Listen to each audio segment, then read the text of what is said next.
sur mon épaule. On ne sait pas lequel des deux protège l'autre. J'avais rencontré Soline 13 mois plus tôt, dans un TGV dont le contrôleur lui refusait l'accès. Avec une bonne volonté craquante, elle essayait de lui faire comprendre qu'elle avait un concert le soir même à Laval, ce à quoi il répondait invariablement sur un ton de fatalité administrative qu'elle aurait dû acheter un second billet pour son violoncelle inadapté au casier à bagages. « Je ne demande pas mieux, mais le train est complet. »« Je sais, c'est pourquoi l'un de vous deux doit descendre, mademoiselle. Le BHG ou vous. Raison de sécurité. »« Le quoi ?»« Le bagage hors gabarit. »« Eh bien, je vous laisse mon siège au BHG. Vendez-moi une place debout. »« Vous savez ce que ça veut dire en français, complet ?» J'attendais derrière elle sur le quai, hypnotisé par le galbe de son short en jean. Elle avait des jambes interminables et toutes fines, qui contrastaient avec les biceps saillants sous son t-shirt. J'ai fini par m'interposer d'un air galant pour vérifier si ses seins tenaient les promesses de ses fesses. « Je peux loger le violoncelle, si vous voulez. » Elle s'est retournée d'une pièce. Et oui, le recto valait le verso. Un bon 90C déformait la typo du slogan « Je suis Charlie » et son visage de madone démodée évoquait la laitière de Vermeer sur les pots de yaourt, en dépit de la tignasse châtain foncé qui ajoutait à l'ensemble une touche afro-cubaine. J'ai précisé avec une gentillesse virile « J'ai une résa en trop ». Le contrôleur a vérifié mes dires sur l'e-billet sans m'accorder un regard. « Eh ben voilà », a-t-il ronchonné en jetant un œil torve à la jeune femme. « Remerciez la Providence. » Sous-entendu, bénissez votre cul. Et il a tourné sa rogne vers les voyageurs suivants qui poussaient en se coinçant dans le sas avec leurs bagages en pare-choc. « Soline Kerdal », s'est-elle présentée en me désignant l'étiquette de son instrument comme une preuve à l'appui. « Ça existe encore, les gens comme vous ?» J'ai répondu par une moue d'ignorance, et elle m'a serré la main avec un tressaillement joyeux qui m'a retourné le cœur. Les doigts collés aux miens, elle attendait que je décline mon identité, tandis que je ne pensais qu'à prolonger le contact. J'ai fini par dire « Ilan Fren », comme la prison, comme l'arbre. La dépression amoureuse qui me tordait l'estomac depuis des mois avait disparu en 10 secondes. Bloquant l'accès du compartiment aux râleurs qui s'entassaient dans le sas, Soline Kerdal me détaillait sans vergogne, les yeux brillants d'une gratitude perplexe. « Vous voyagez toujours avec 2 billets ?»« Oui, ça permet de rendre service. » Son regard noisette m'a scanné avec une acuité qui m'a laissé la bouche toute sèche. Jusqu'à mon intervention auprès du contrôleur, j'avais cru au miracle, espéré qu'Anne-Claire me rejoindrait à la dernière minute sur le quai pour sauver notre week-end. À présent, je n'avais qu'une peur, la voir débouler dans la voiture 12 en m'accusant d'être un pervers narcissique acharné à la faire culpabiliser, le discours auquel j'avais eu droit à Noël lorsque je lui avais offert une nuisette en soie. « Mathéo vous remercie », a repris la jeune femme en inclinant vers moi son violoncelle. Je lui ai serré le cadenas qui fermait sa coque de protection en plastique blanc et j'ai dit que c'était la moindre des choses.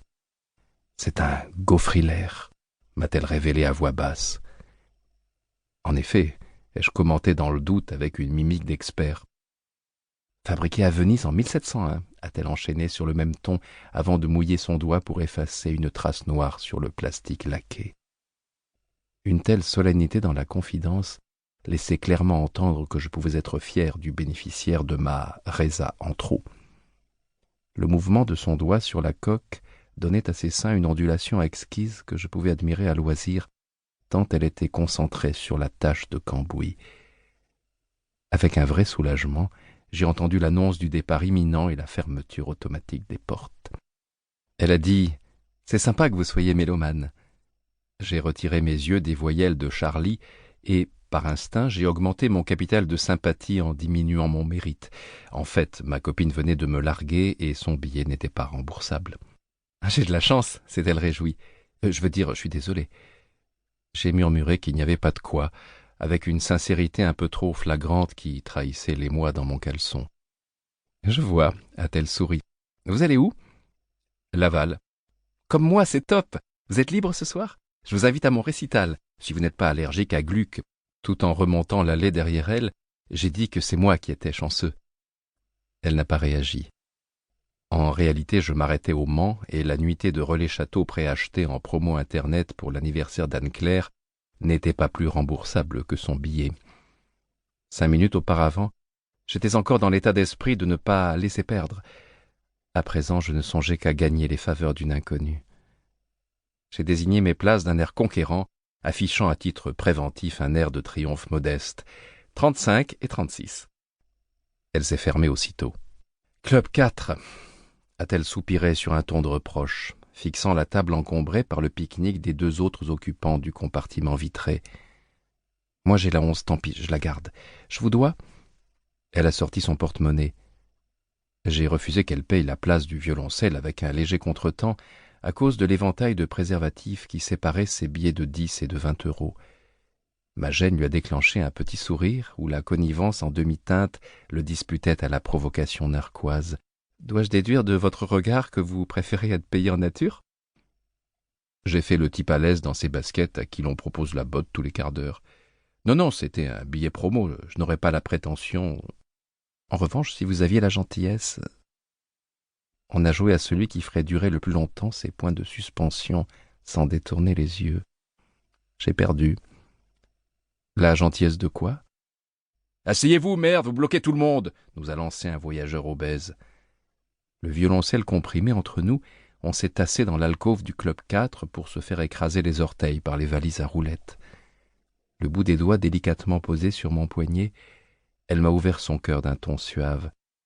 Mathéo ne peut pas voyager côté soleil, et je suis claustrophobe en Club 4. Ça ne vous ennuie pas de le prendre à côté de vous à la 35 ? Tenez-le bien dans les courbes. En avion, je lui attache sa ceinture, là, je compte sur votre poigne. J'ai dégluti en acquiesçant des paupières. Moi qui, depuis mon arrivée à Paris, me faisais virer par tous mes employeurs pour maladresse et distraction, j'étais complètement épaté par cette marque de confiance exprimée d'une manière si sensuelle. Elle m'a repoussé côté vitre, puis elle a remonté l'assise du siège couloir afin de caler Mathéo entre le dossier et la table centrale du compartiment. « Mais vous êtes peut-être du genre à dormir dans les trains ?»« Il ne craint rien. » Et je mentis en passant mon bras autour de la coque de l'instrument. « Je suis totalement insomniaque. »« Génial. Soyez sage, » a-t-elle conclu. Elle est allée s'asseoir sur le siège isolé que lui avait attribué la SNCF, et dès le départ du train, elle s'est plongée dans la révision de ses partitions. Moi, j'ai maintenu mon érection au bain-marie en continuant d'enlacer Mathéo, qui avait tendance à basculer vers le couloir au moindre chaos. Ses bretelles de transport molletonnées sentaient la feuille de tomate, la jacinthe et la mangue, et je fermais les yeux dans le parfum de Soline Kerdal, en imaginant que c'est elle que j'étreignais. « Vous êtes touchants tous les deux » m'a-t-elle glissé en allant aux toilettes. Ce qui lui a moins plu, c'est quand le contrôleur m'a sommé de descendre du train en gare du Mans avec le violoncelle, parce que les places 35-36 étaient désormais celles d'un couple de manceaux qui se rendait à Rennes, billets à l'appui. J'ai dû avouer mon pieux mensonge à Soline qui arrivait aux nouvelles, atterrée. Comme le train était de plus en plus complet, je lui ai proposé de l'emmener en taxi à Laval. « T'as pas volé ta nuit d'amour » a-t-elle conclu, robe du soir et chignon strict, en me glissant dans sa chambre ibis à l'issue de sa prestation au festival Jeunes Talents de la Mayenne. Épuisé par les 24 heures de rupture téléphonique infligées par Anne-Claire, j'avais dormi tout le temps de son concert, grâce à quoi je m'étais montré à la hauteur de son corps. J'ai toujours été une éponge affective, un caméléon du sexe, timide avec les complexés, sadique au contact des masos, romantique envers les tendres et embrasé par les torrides. Après 3 ans de prise de tête fusionnelle avec une étudiante en psycho revendiquant sa récente frigidité comme une reconquête de soi, c'était merveilleux de reprendre corps dans les bras d'une virtuose de l'amour qui tirait de ma queue des accords inédits. « Tu es séfarade ou ashkénaze » m'a-t-elle demandé entre 2 coups de langue. J'ai répondu que j'étais juste circoncis. « Ilan, c'est pas un prénom juif ?»« Si, ça signifie arbre. » Décidément, on t'a gâté au niveau des racines.